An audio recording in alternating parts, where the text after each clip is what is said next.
YouTube, and welcome back to my vlog. If this is the first time you stumbled across this channel, don't worry, you haven't missed much. This is only my second video, but feel free to check out my other video where I take my Mk2 Escort to my second ever drift day at Santa Pod. One thing I didn't mention about that day, I very nearly couldn't go at all. I went on the website to try and get my ticket and they'd all sold out. Luckily, I found a guy called Ian Smith on Facebook who was selling his ticket because he couldn't make it. So I just want to say thanks Ian for the ticket, really appreciate it. He sold the ticket to me at a really reasonable price and he emailed it over to me straight away. In a couple of days, I'll be fitting some new wheels and tyres to the Mk2. And if you follow me on Instagram, you'll already know what those wheels look like. If you don't already follow me on Instagram, you can do here. And I'll post a link in the description of this video as well.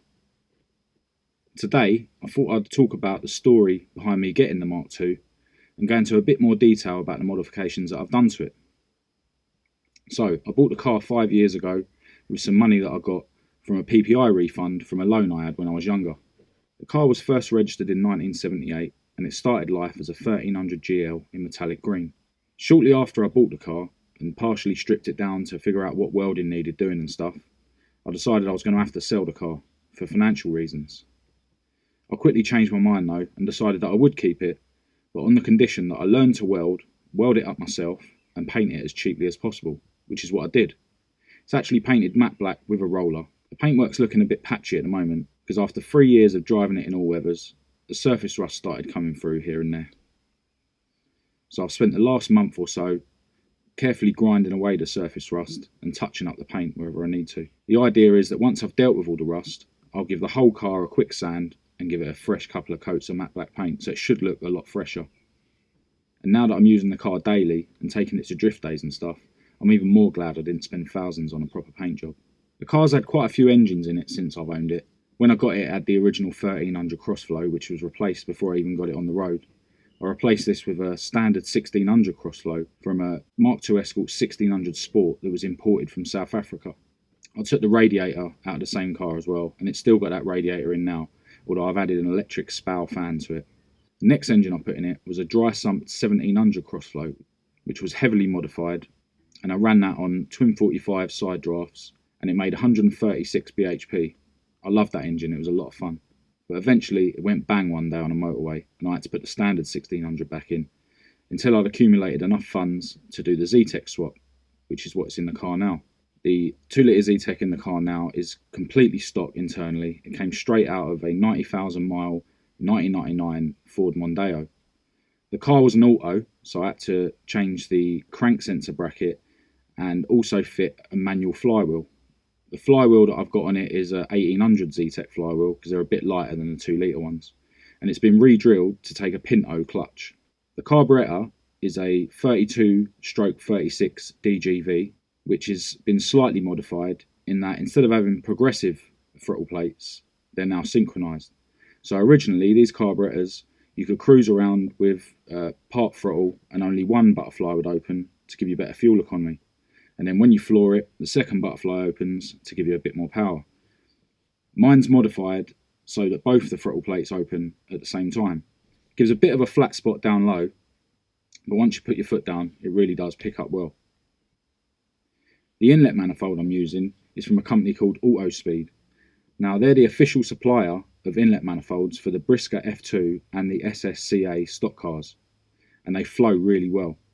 The spark is taken care of by a Nodiz Pro ignition management unit that I've got mounted inside the car attached to the dashboard.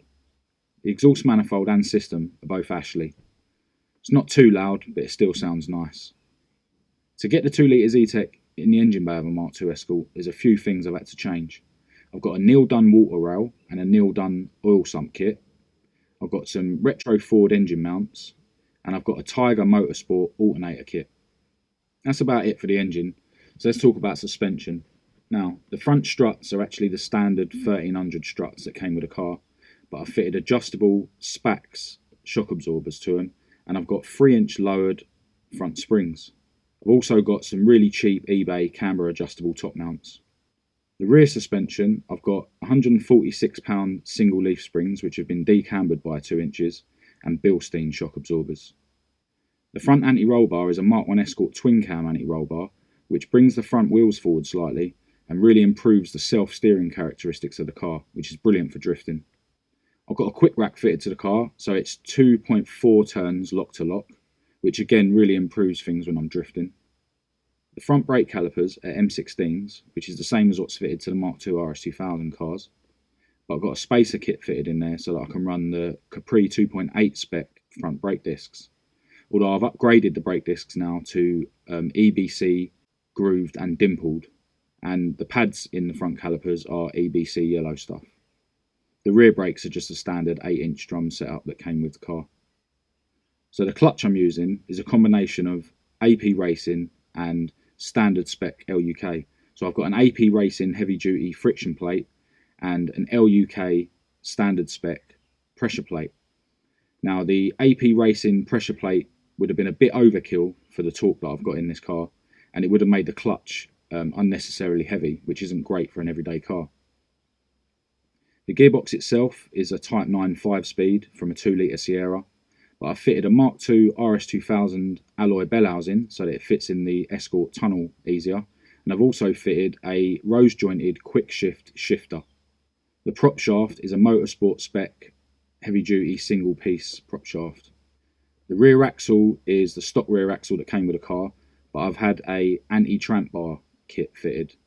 The diff in the car is a Tranex plated LSD with 45-degree ramp angles on acceleration and deceleration, and I'm using a 4.1:1 crown wheel and pinion ratio, which is great for accelerating but not so great for top speed, but it's perfect for what I use the car for.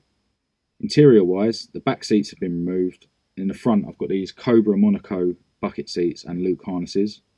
I've got an aftermarket steering wheel, and I've added a rev counter to the dashboard. The wheels on the car are 5.5-inch J 13-inch steels, and they will be changed in a couple of days, but I'll do another video on that. So that pretty much sums up the spec of the car and all the modifications I've done to it. If I have missed anything out, I'm sure it will come up in future videos.